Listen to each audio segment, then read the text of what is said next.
Hello, my name is Reverend Dr. May Elise Cannon. Today is Tuesday, it's December 17th, and today is day 438. I thought I would start today with an update on Syria. There's a lot happening there. And if it would be helpful to give an update in coming days about Hayat Tahrir al-Sham, I've talked about them a few days ago, and their leader, Ahmad al-Shara, that's his birth name, a little bit about where he comes from and things, please let me know because I'm happy to do so. The Syrian presidency's Telegram account released a statement purportedly from the former president, Bashar al-Assad, yesterday, claiming that his departure was unplanned, but that it had occurred at Moscow's request, which is quite interesting. Bashar al-Assad and his family are currently sheltering in Russia. Hayat Tahrir al-Sham is the group, HTS, that led the rebellion against the Assad regime. Their leader is Ahmad al-Shara. Yesterday, he said that the rebels' factions will be, quote, disbanded, and that fighters will be trained to join the ranks of the defense ministry. He's seeking now to establish legitimate state building, it seems. Separately, the Northeastern Kurdish-led administration called for unity with the rebel-led government and an end to all military operations. Turkey and allied militias are building up forces along the Syrian border.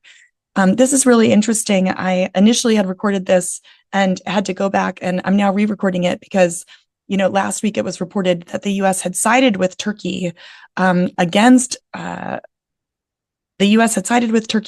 these Kurdish-led forces. And I'll talk about this in a minute, about who these forces are. But the concern is that Turkey is against the Kurdish regime that has control in this other part of Syria. And it's now being reported that Turkey and allied militias are building up forces along the Syrian border. This is raising concerns that there could be a potential incursion into this territory that's held by the Syrian Democratic Forces. The Syrian Democratic Forces, SDF, is a Kurdish-led group. And so there's definitely concern about that. And the question is, where does the U.S. stand in that regard? Al-Shara, again, the leader of Hayat Tahrir al-Sham, yesterday urged the U.S. and other nations to lift sanctions from Syria to allow the country to rebuild. And Russia has had a large-scale withdrawal of military equipment and troops, moving them primarily from Syria into Libya, according to Western officials. Russia is still trying to maintain their two primary military bases in Syria. Russia has begun a large-scale, I mentioned the large-scale withdrawal. In terms of the U.S.'s role, it's important to understand the Syrian Democratic Forces that have control. This is that Kurdish-backed group, the SDF. The U.S. has backed them, and they are saying, SDF is saying that the U.S. has led mediation efforts between them and Turkey, but that the U.S. has failed to secure a permanent truce agreement, that there's no agreement between the Turkish-backed Syrian National Army and the Kurdish-backed Syrian Defense Forces. And so what I wanted you to know is that SDF, the Syrian Democratic Forces, they're a Kurdish group. They're described by the Associated Press as backed by the U.S., they're a Kurdish-led coalition of U.S.-backed left-wing ethnic militias and rebel groups, and they serve as the official military wing of what's called the Autonomous Administration of North and East Syria, or AANES. They're also unofficially known as Rojava, Rojava. So if it'd be helpful to do a little bit more landscaping on that, I definitely will be doing that research, but let me know if you'd like to share that, since we haven't been talking about Syria a lot. U.S. airstrikes have targeted the self-styled Islamic State's camps in areas that were formerly controlled by the Assad regime. Russia also killed 12 Islamic State operatives, according to CENTCOM. They reported that yesterday. And there was a mass grave that was found outside of Damascus, God have mercy, that contained the bodies of 100,000 people killed by the Assad regime. That was just reported yesterday.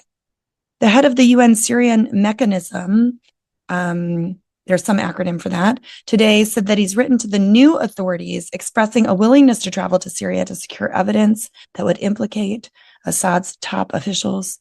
And Russia's foreign ministry said that it is up to Syrians to determine their own future and call for an inclusive government to be created.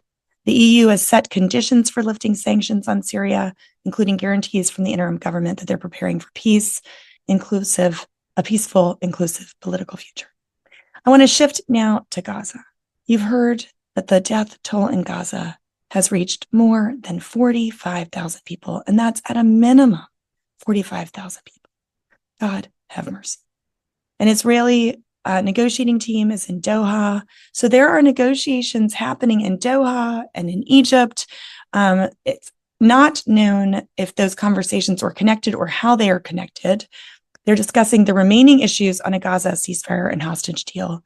There's the potential of an interim hostage deal negotiation that could allow for the release of some hostages or a permanent deal. Both are kind of on the table. Katz, the defense minister, said Israel and Hamas are, quote, closest than they have been to a deal since November of last year.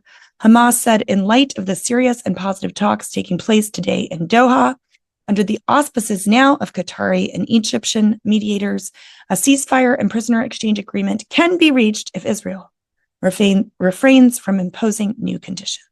Haaretz reported that. Two Israeli officials denied a Reuters report, citing sources saying that Netanyahu was on his way to Cairo to close a hostage ceasefire deal. The sources told Reuters that an agreement is expected to be signed in coming days. John Kirby told Fox News that the Biden administration believes, quote, we're getting closer to a Gaza ceasefire deal, end quote. So we don't really know much more, but the news continues to be at least verbally positive. Hamas provided Israel with the names of living hostages through Egyptian intermediaries. We knew that that was happening. The Washington Post talked about that, adding that the proposal for a 60-day ceasefire, so we're still not even talking about a permanent ceasefire, and the exchange of Israeli hostages for Palestinian prisoners would include significant concessions from Hamas. Now, we've heard Hamas has backed down from earlier demands for a complete permanent ceasefire. They've backed down from a full withdrawal from the Israeli Defense Forces from Gaza. The reports are indicating that there's a major point of contention about Hamas's insistence on allowing displaced Palestinians to return to Gaza. This has been a concern all along. Ethnic cleansing is displacing a population from where they live to somewhere else. Egypt's been opposed to it. The Biden's been opposed to it. The vast majority of the world are opposed to it.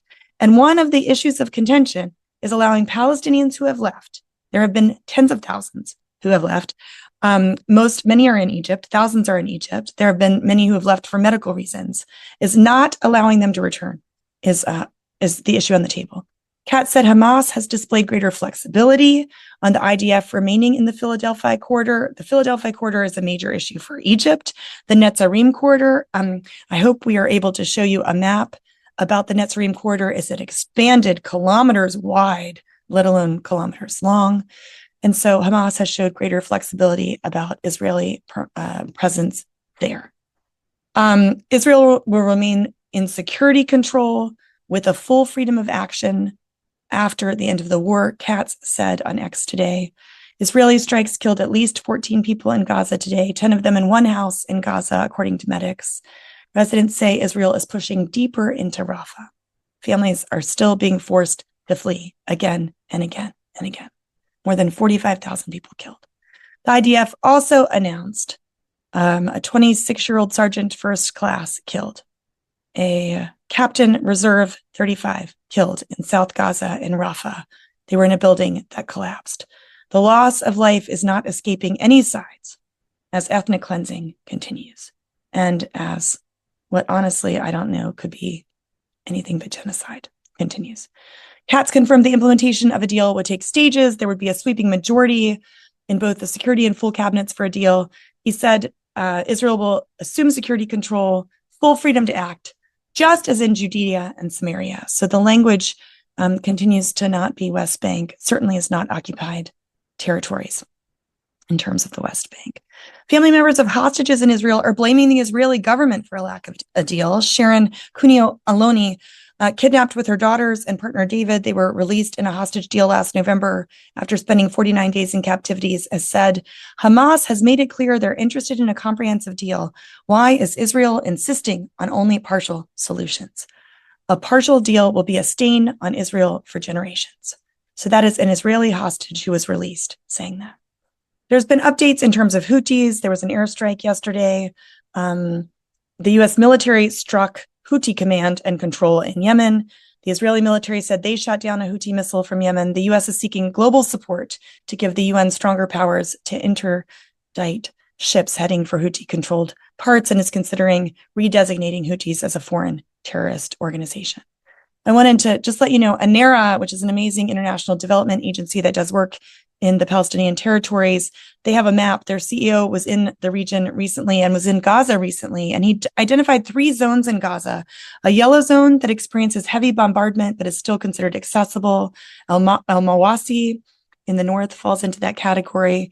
It's not entirely restricted. Then there's red zones that are entirely restricted. Complete destruction, complete devastation, buildings in complete ruins. Anything that moves is considered an enemy combatant. North Gaza and its surroundings fall into that category. Life there is astoundingly dangerous, overwhelming danger. And then there's a blue zone. And a blue zone is where it's completely controlled by the IDF. There's a buffer zone around the fence, it's not a border, but on the separation between Gaza and Israel on the Philadelphia corridor.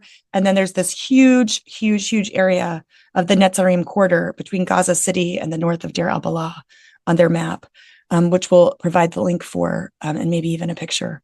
I want you to be sure to see that.